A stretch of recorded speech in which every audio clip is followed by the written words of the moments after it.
The sun cast long shadows over Steel Dust Drive as the hum of cicadas filled the air, underscoring the serene atmosphere of the family gathering. Laughter echoed from the garage where children played under the watchful eyes of their parents. It was a typical August afternoon in Fort Worth, Texas, a picture of suburban bliss. Yet beneath the surface, subtle tensions simmered. Conversations drifted to recent rumors of increasing friction between local youth groups, whispered exchanges that hinted at an undercurrent of unease. As neighbors mingled and children chased one another, the tranquility was abruptly shattered. Two masked figures emerged from the shadows at the edge of the driveway, moving with a predatory grace. The suddenness of their appearance froze the gathering in an instant of suspended disbelief before chaos erupted.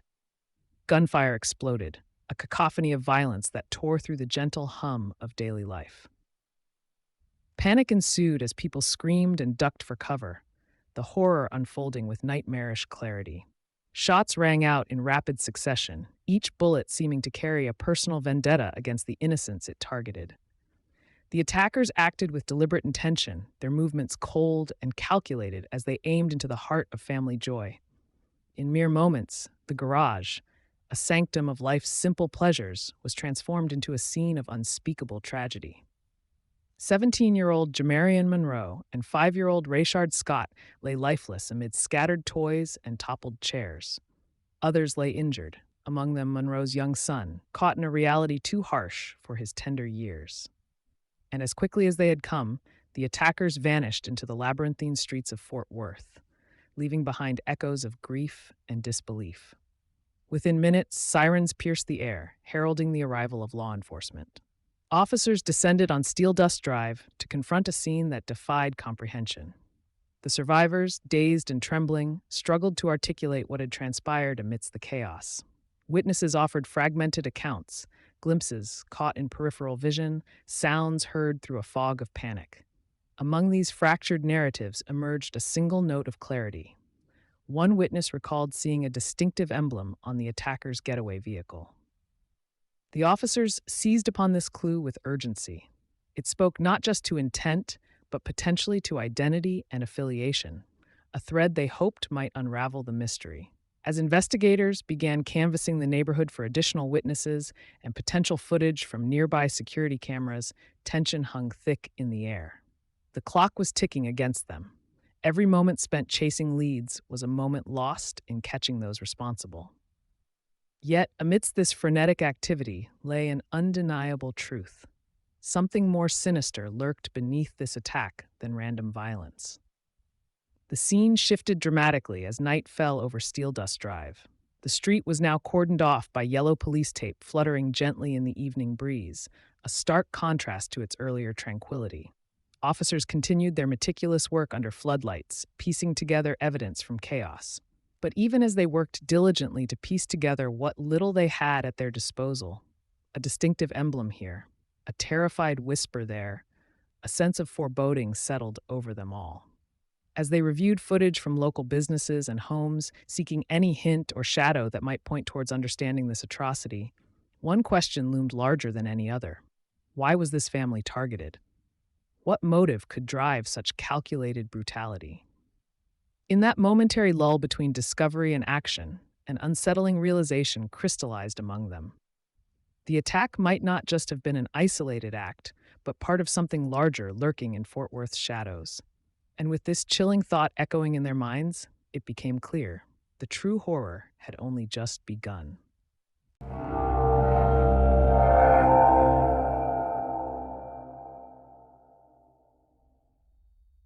Under the relentless glare of fluorescent lights, evidence from the Steel Dust Drive tragedy lay scattered across a metal table in the police station's evidence room.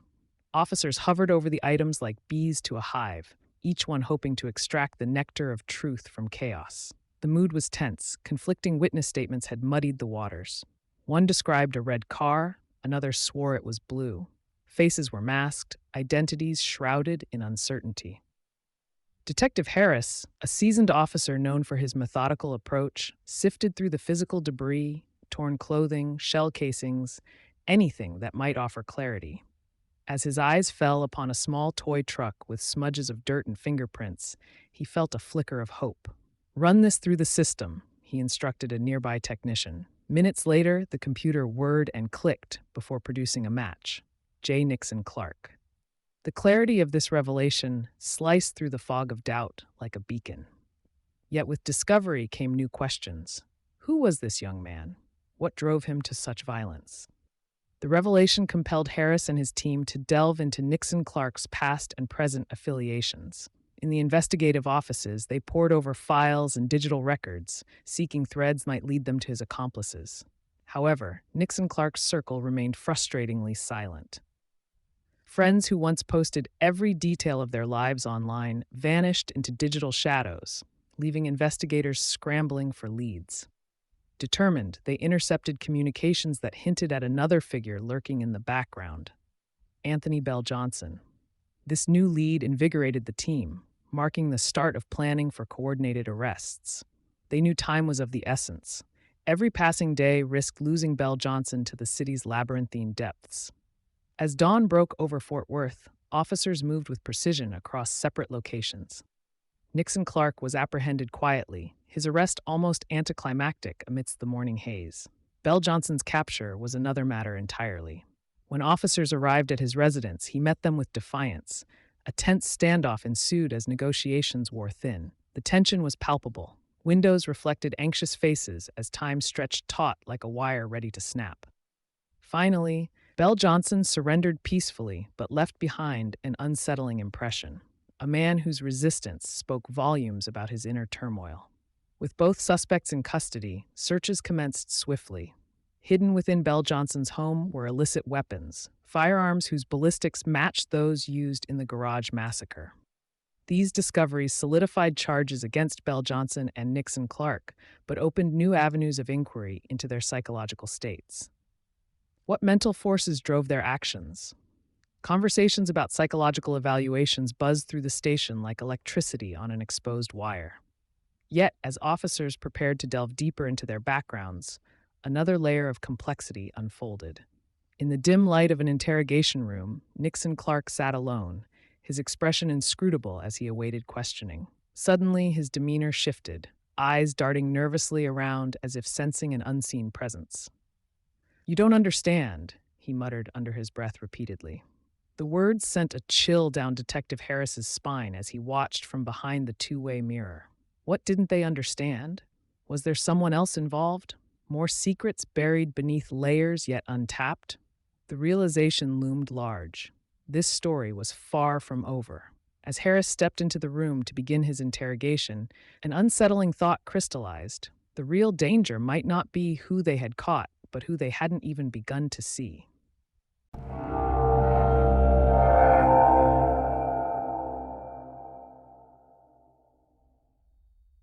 The tension from Detective Harris's last encounter with Nixon Clark lingered like a ghost in the corridors of the Fort Worth Police Department. His words, "You don't understand," echoed ominously, setting a foreboding stage for the psychological evaluations that were about to commence in the jail's interview room. Anthony Bell Johnson sat across from Dr. Sarah Lindstrom, a seasoned forensic psychologist. His eyes darted around the room, never settling long enough to betray his thoughts. "Anthony," she began gently, "I'm here to understand what you're going through." But Bell Johnson's responses were fragmented and erratic, weaving a tapestry of half-truths and contradictions. He oscillated between defiance and vulnerability, his demeanor suggesting deep-seated issues that muddied the waters of his culpability. Dr. Lindstrom noted his manipulative tendencies, how he twisted narratives to suit his comfort, yet these glimpses revealed only shadows of his psyche. Her notes hinted at unresolved psychological trauma, possibly diminishing his awareness during the crime, a revelation that could complicate legal proceedings. This ambiguity cast doubt on Bell Johnson's role in the tragedy and steered the investigation back towards understanding who he truly was beyond the crime. As Detective Harris reviewed these findings, it became clear. Bell Johnson's mental state might influence not only his defense, but also Nixon Clark's involvement. In a starkly lit interrogation room, Nixon Clark sat with an unyielding expression as detectives probed his past. Tell us about Anthony, Harris pressed, hoping to unravel connections that might explain their deadly partnership. Nixon Clark shrugged off most questions. Yet subtle nuances in his recounting of their relationship suggested a darker influence exerted by Belle Johnson, peer pressure that might have coerced him into actions far beyond his initial intent. Detectives sensed this angle could shift the narrative. Nixon Clark's reluctance seemed less about guilt and more about fear or loyalty to someone who wielded considerable sway over him. This realization intensified focus on Belle Johnson's manipulative nature as they pieced together motivations clouded by youthful bravado and misguided allegiance. With these insights, officers turned their attention outward to the community whose whispers might hold untapped truths. The atmosphere at the Steel Dust Drive Community Center was one of guarded suspicion. Distrust lingered between residents and law enforcement, like smoke from a distant fire. Detective Harris approached cautiously, knowing that gaining trust was crucial. Among hesitant conversations emerged a key piece of information. A local woman recalled overhearing discussions between youths about an impending attack. It seemed innocent at first, but in light of current events, those words took on a different meaning. This indirect implication painted both suspects as participants in premeditated violence rather than victims of circumstance alone. The challenge now lay in proving intent. As officers prepared to synthesize these revelations into actionable intelligence, a chilling clarity emerged. Proving premeditation would require threading together disparate strands of testimony into an undeniable tapestry of motive. In the gathering twilight outside the community center, Detective Harris contemplated their next move.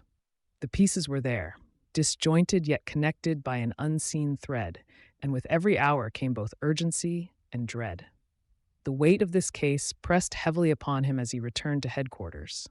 Yet just as he settled into reviewing their progress, an urgent call crackled over the radio. Another shooting had occurred nearby, eerily reminiscent of the first attack and potentially linked to their suspects. Harris's heart pounded with renewed urgency. This development threatened to unravel everything they'd pieced together. As he raced towards this new scene, one question loomed large. Had they been chasing shadows while the true danger lurked elsewhere?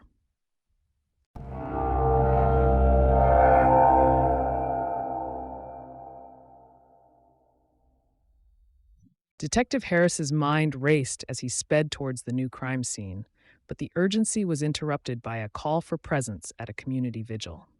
The echo of Nixon Clark's ominous words was fresh in his thoughts, but the vigil pulled him back into the heart of the community's pain, a reminder of why this pursuit mattered so deeply. The local church was bathed in the soft glow of candlelight. The vigil had drawn mothers clutching their children, fathers with resolute faces, and friends mourning lost innocence. Emotions ran high, simmering just beneath the surface of communal prayers and subdued hymns. Tension hung thick as community leaders spoke of fears that if justice wasn't seen to be served, violence might escalate further.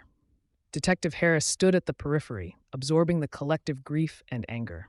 The community's plea was clear: resolve this swiftly or risk further unrest. This emotional charge reinforced his resolve to untangle every motive and connection behind the attack. The next morning, outside the courthouse, a swarm of reporters jostled for position. Cameras flashed as microphones were thrust into faces, each journalist eager for a soundbite that would capture the public's imagination. Media sensationalism began to cast long shadows over facts, shaping narratives that often blurred reality. A heated debate had erupted over Belle Johnson's psychiatric evaluations and its implications on his trial, further fueling public interest. Amidst this frenzy, a seasoned reporter uncovered startling connections to past unsolved crimes eerily similar in execution and intent. This could be crucial, Harris thought aloud as he watched from a distance. The potential link prompted a review of these cold cases for patterns, an avenue that might reveal overlooked networks or motives beyond their prime suspects. This discovery provided fresh impetus to the investigation, but it also risked fanning flames of speculation among an already tense public. Harris knew they needed concrete answers soon, not just for themselves, but for the stability of Fort Worth's fractured peace. Later that evening, under the fluorescent lights of the community center, Harris faced a room filled with wary eyes and crossed arms. Distrust between law enforcement and residents was palpable, a barrier reinforced by years of perceived injustice and lack of transparency. A heated discussion unfolded, with residents demanding accountability and clarity on how justice would be served for Monroe and Scott. As tensions rose, an unexpected breakthrough occurred. An anonymous tipster came forward quietly after the meeting concluded. The caller's voice quivered with fear, hinting at knowledge of potential plans by associates of Nixon Clark and Bell Johnson. "They're planning something," the voice warned before cutting off abruptly. This revelation suggested that while their prime suspects were in custody, others might yet act on unfinished business. This new lead forced detectives to reconsider their current strategy, urging them to delve deeper into unexplored connections and motives tied to their suspects' broader social circles. As Detective Harris returned to his office late that night, his mind churned with possibilities. The pieces were beginning to fit together in unexpected ways. But just as hope seemed within reach, an urgent message awaited him. Another witness had been found dead under suspicious circumstances. The implications were chilling. Could this be an attempt to silence potential informants? As Harris processed this devastating twist, he realized they were up against forces more dangerous than anticipated, a network extending beyond Steel Dust Drive's shadows. With this unsettling development looming large, Harris knew they were in a race against time, not only to bring justice, but also to prevent further tragedy from striking Fort Worth's already wounded heart.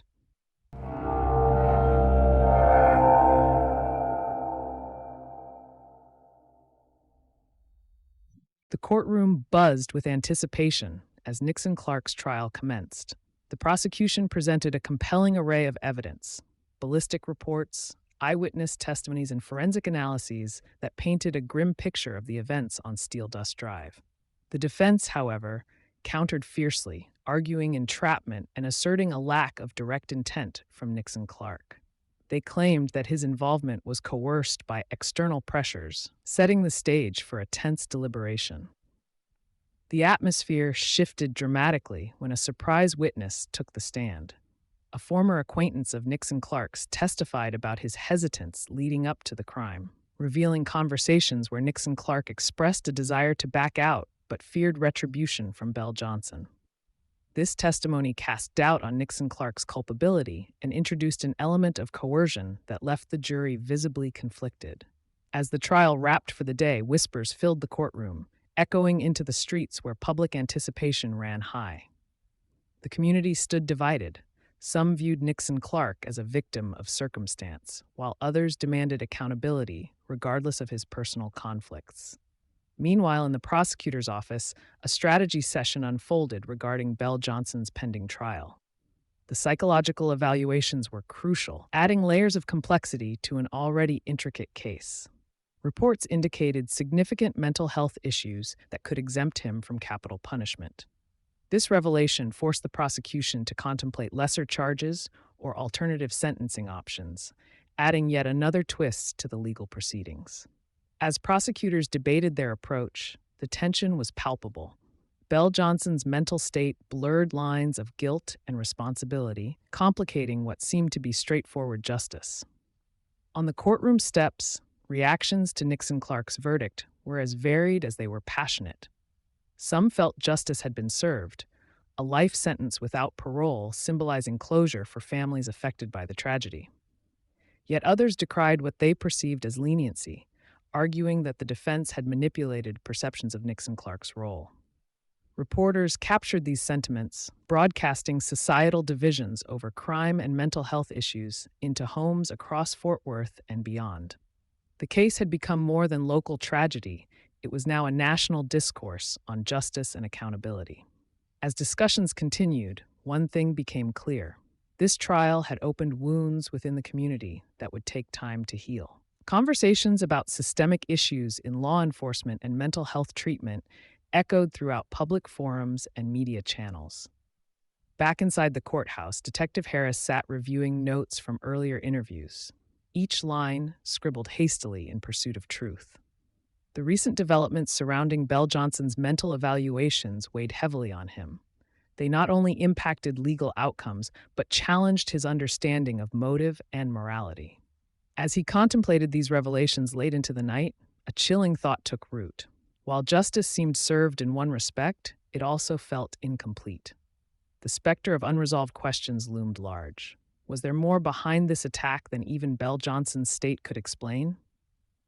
In reflecting upon everything uncovered, a community torn apart by violence and fear, Harris understood that this story was far from over. The broader implications extended beyond courtroom walls. They seeped into everyday life, where people grappled with what justice truly meant in such complex circumstances. With this realization came a sobering awareness. Sometimes resolution doesn't bring peace, but rather new questions demanding answers. As Harris left his office, he knew that though one chapter closed today, its echoes would resonate long into Fort Worth's future, the real judgment day still pending in society's ongoing dialogue.